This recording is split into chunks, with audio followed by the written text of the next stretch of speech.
Alors, encore une fois, on se retrouve sur Atelier Clé, les ateliers qui vous partagent les tutos, les astuces pour une meilleure insertion et progression professionnelle.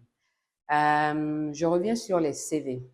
Quand vous utilisez les templates déjà élaborés pour faire vos CV, veillez à toujours remplacer les mots ou les compétences qui sont déjà mentionnées par les compétences que vous avez vous.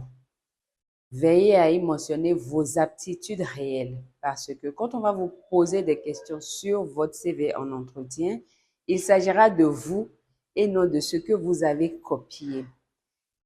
Il faut que vous soyez à même de répondre sur tout ce que vous mentionnez comme aptitude dans votre CV. Donc, quand quelqu'un met, par exemple, capacité à conduire une réunion et que vous n'avez pas cette compétence-là, ne le mettez pas. Si vous n'avez jamais conduit de réunion, c'est pas grave. Dites ce que vous savez faire parce que c'est sur ce que vous savez faire que l'on vous évalue. Alors, j'ai lu quelque part dans un CV, capacité à gérer une équipe pour quelqu'un qui n'a même pas encore fini sa licence et qui n'a jamais fait de stage.